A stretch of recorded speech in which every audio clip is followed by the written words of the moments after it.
Hello, magandang araw mga kapatid. Nandito na naman tayo at pagbubulay-bulayan natin ngayon ang names of God. Ang topic ay Jehovah Jireh. Ano ba ang meaning ng Jehovah Jireh? Amen? Ngayon kapatid, kamustahin muna kita. Sana sa mga oras na ito ay maayos ang iyong kondisyon at kung hindi naman at may pinagdadaanan tayo, huwag kang mawala ng pag-asa. Kasama mo ang Panginoon sa araw-araw. Amen? Ayun, kapatid, sana wag kang madistract ha sa mga huni ng ibon o tunog ng manok kasi nasa province tayo hindi tayo pwedeng makapag-video na wala yung sound na yan. We have to live with it. No? Unlike dati, tahimik yung aking background kasi nasa ibang bansa na ang background ay malayo naman sa mga tunog ng mga manok at ibon. Anyway, hindi naman magiging cause yun ng distraction sa atin. At I hope na unawaan nyo. Ang importante, focus tayo sa message. Okay? Halina kapatid at manalangin tayo. Diyos amang makapangyarihan sa lahat, salamat po, Heavenly Father, sa oras na ito na pagbubulay-bulay na naman namin ng inyong salita, Ama. You are our Jehovah Jireh, Ama. Maraming salamat po na you provide all our needs. Salamat po sa mga oras na ito. Speak to us through your word by the power of the Holy Spirit. In Jesus' name we pray. Amen and amen. Ayun, so kapatid, ano ba ang meaning ng Jehovah Jireh? Jehovah Jireh, God my provider. Si Lord ang iyong provider. Nagpo-provide siya sa iyo lahat ng iyong pangangailangan. Hindi lang material, kundi spiritual in all aspect. Kung paanong nag-offer ang Panginoon kay Abraham, nang i-offer niya na si Isaac, 'di ba? Nang i-offer niya na ito, nagkaroon ng ram doon sa paligid. Kung paanong in-offer sa atin ng Diyos Ama sa langit, ang Panginoong Jesus, para maligtas tayo at makarating tayo sa langit through Jesus Christ. God provided through Jesus. Amen? Yung pa kayang material bagay, yung pa kayang healing, yung pa kayang relationship, yung ma-restore tayo, kayang-kaya ng Panginoon yan in His time. Amen? Halika kapatid at pag-aaral-aralan natin yung mga verses na nakaakibat nun sa Jehovah Jireh. God our provider. The Lord will provide for us. Amen? Okay, basahin natin sa Genesis chapter 22 verse 13. Paglingon ni Abraham, may nakita siyang isang lalaking tupa na ang sunga ay nasabit sa mga sanga ng kahoy at hindi na ito makaalis. Kaya kinuha ito ni Abraham at inihandog bilang handog na sinusunog kapalit ng kanyang anak. Diba nung i-offer niya si Isaac, akala niya yun na, no? Pero pagdating doon, nakita ng Lord, God pa rin above all. Hindi niya na-offer si Isaac. When he's about to offer his son, about to kill, di ba? Nagkaroon ng tupa, lalaking tupa. Amen? Tuloy natin kapatid sa Genesis chapter 22 verse 14. Tinawag ni Abraham ang lugar na iyon na naglalaan ang Panginoon. Ito ang pinagmulan ng kasabihang sa bundok ng Panginoon, may inilalaan siya. Amen? So kapatid, sa atin din, may inilalaan ang Panginoon para sa mga buhay natin. Magtiwala lang tayo sa mga bagay na hindi natin nakikita. Yan ang tinatawag na pananampalataya. Amen? Kapatid, basahin din natin sa Salmo chapter 23. Napakasarap nitong Salmo chapter 23 basahin. Amen? Ang Panginoon ay tulad ng isang pastol. 'Di ba? Isipin natin to, binabasa natin to doon sa context na Jehovah Jireh. The Lord will provide. Okay? Amen. Nasusulat, umpisa natin sa verse 1, ang Panginoon ang aking pastol. Hindi ako magkukulang ng anuman. Amen. So wala tayong magiging pagkukulang. At the right time, in His time, God will supply all our needs. Tulad ng tupa, pinagpapahinga niya ako sa masaganang damuhan. Patungo sa tahimik na batisan, ako'y kanyang inaakay. Panibagong lakas, ako'y kanyang binibigyan. Pinapatnubayan niya ako sa tamang daan upang siya'y aking maparangalan. Kapatid, no? Tulad doon ng tupa, pinagpapahinga tayo sa masaganang damuhan, fertile soil. Diba? Parang sa life natin, patungo sa tahimik na batisan. Water, diba? Water is life-giving. Inaakay tayo ng Panginoon doon. Tapos yung kalakasan natin, sabi sa verse 3, binibigyan niya tayo ng kalakasan. Diba? Hindi naman tayo laging may sakit. Kagaya ngayon, I feel good. I feel better than yesterday. I'm healed. Thank you, Lord. Hindi naman laging may sakit tayo. May katapusan din. Diba? Ang lahat ng bagay. So yun, binibigyan niya tayo ng bagong lakas. Amen. I-claim mo yan. Binibigyan ka ng Panginoon ng bagong lakas araw-araw. Minsan sinasabi lang ng Lord kapag we feel bad or masakit yung katawan natin or may sakit tayo, time to relax. Time to think about the goodness of Lord, to contemplate, alam mo yun, mga pagsubok niya. May purpose yun. Lahat may purpose. Sabi sa verse 3, no, pinapatnubahan niya ako sa tamang daan upang siya ay aking maparangalan. Nasa tamang daan ka because that will give glory to God. Kahit duman ako sa pinakamadilim na libis, hindi ako matatakot dahil kayo ay aking kasama. Kung anumang kadiliman sa buhay, bingit ng kamatayan, wala tayong katatakutan. Kasama natin ang Panginoon. Actually, God will go before us. Nauuna na siya sa atin. Amen?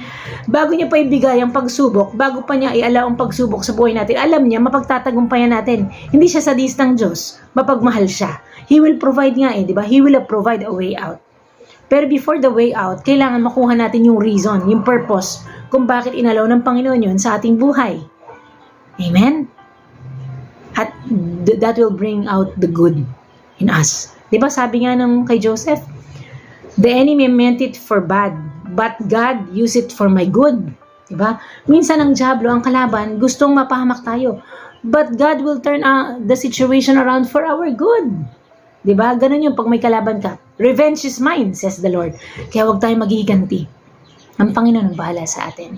Okay, tuloy natin kapatid. Ang dala niyong pamalo, ang sa akin ay nag-iingat. Ang inyo namang tungkod ang gumagabay at nagpapagaan sa aking kalooban. Minsan di man napapalo tayo kasi hindi ka dapat dyan, dito ka, parang sa anak. Iniingatan tayo ng Lord So we won't go astray. Diba? Gumagabay siya sa atin, nagpapagaan niya ng kalooban natin. Amen? Nasa sulat sa verse 5, ipinaghanda niyo ako ng piging sa harap ng aking mga kaaway. Hinahanda ka. The battle is the Lord's battle, it's not your battle. Diba? The Lord will go before you, sabi ko nga kanina. Pinahira niyo ng langis ang aking ulo. Tanda ng inyong pagtanggap at parangal sa akin. Amen. You anoint my head with oil. Diba? Blessing yun. At hindi naubusan ng laman ng aking inuman. Hindi tayo darating sa point na walang-wala. God will always provide. Hindi siya nagpapahirap ng anak niya in the sense na papansin niyo pag walang-wala, God will send someone or merong at meron darating. Diba? Material man or sa ibang aspeto ng buhay natin. Tiyak na ang pag-ibig at kabutihan niyo ay mapapasa akin habang ako'y nabubuhay. Yun na lang, diba? Sarap ang Lord, salamat na ang pag-ibig niyo at ang kabutihan niyo ay mapapasa amin habang kami nabubuhay. Amen, Heavenly Father, in Jesus' name, amen. At titira ako sa bahay niyo, Panginoon, magpakailanman. See, kapatid, Salmo 23 pa lang, busog na tayo. God will provide or God provided. Ngayon pa lang ang kinina natin, nagpo-provide ng Lord sa atin sa araw-araw. Amen? Ano man ang pangangailangan mo sa buhay, na-provide na ni Lord. Mag-thank you ka na. Amen? Parating na yan faith yan. Hallelujah. Basahin din natin sa Marcos chapter 10, verse 45.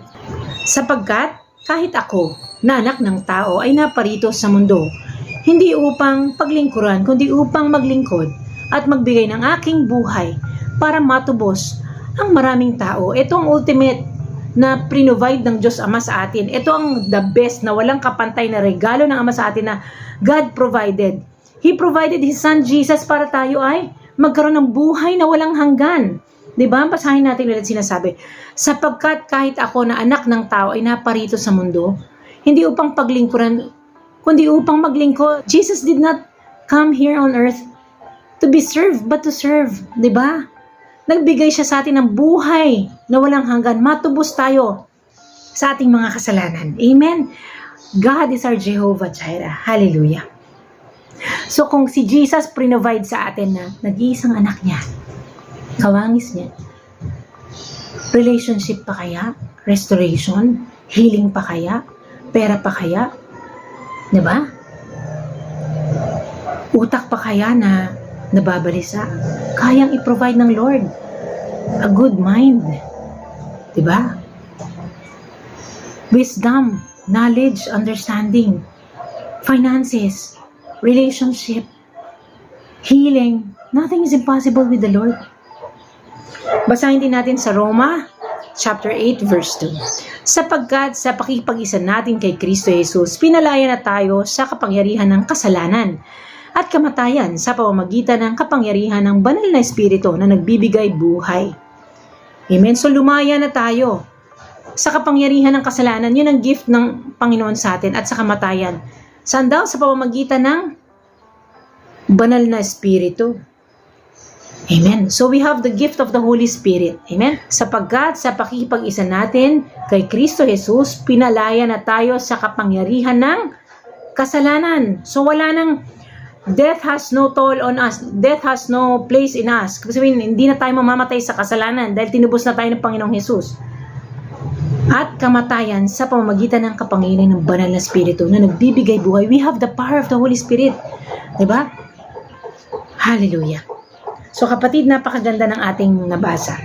So the Lord will provide for us. So kapatid, kung ano man yung pinagdadaanan mo sa buhay, isipin mo na lang, if God the Father sent His Son Jesus to die on the cross for us, to save us, to give us eternal life, God provided the ultimate gift, which is salvation through Jesus. Yung pa kayang needs natin sa pang-araw-araw, yung pa kayang i-restore yung mga relationship natin na mga broken, yung pa kayang forgiveness, yung pa kayang problema mo sa finances, sa anak mo, sa asawa mo, sa sarili mo, sa mind mo, sa mga worries mo. God will provide. Isipin mo na lang. God, I know that you will provide. Alam mo yon, kapag naisip mo yung context na yun sa isip mo, it gives us peace. Diba? Nagkakaroon ka ng kapayapaan, kapatid. Siguro kailangan ng isa puso natin at isa isip natin na God will provide. Our Jehovah Jireh. Amen? Halina kapatid at manalangin tayo. Diyos amang makapangyarihan sa lahat, salamat. You are our Jehovah Jireh. The Lord will provide. Lord, salamat that you have given your Son Jesus to die on the cross for our sins, our past, future, and present sin. Panginoon, salamat po that we belong to heaven because of what Jesus did on the cross. Salamat po sa kaligtasang nagmumula sa Panginoong Jesus. You provided a way for us to reach heaven through Jesus. Lord, patawad po kung may mga pagkakataon na hindi kami nagtitiwala sa iyo, nag-aalala kami na hindi ka magpo-provide. Minsan nakakalimutan namin, nilalagay namin sa sarili naming isip at karunungan ang mga pag-aalala namin sa aming kalusugan, sa aming mga mahal sa buhay, sa aming bukas, mga finances, problema, kagalingan ng katawan, Panginoon, mga addiksyon, mga bagay na kinukonsumi namin, Panginoon. We forgot, Lord God, na magpo-provide ka ang way out. All we have to do is to trust you. Give us a heart, Lord God, na lagi nagtitiwala sa iyo at umaasa sa magagawa mo sa buhay namin. Lord, we take your word in Psalm 23. Thank you, Lord God. You provide for us even right now. Salamat po. We claim healing, we claim restoration, we claim the blood of Jesus sa mga mahal namin sa buhay. Salvation, higit sa lahat. Hallelujah. Salamat, Panginoon, sa kapatawaran ng kasalanan.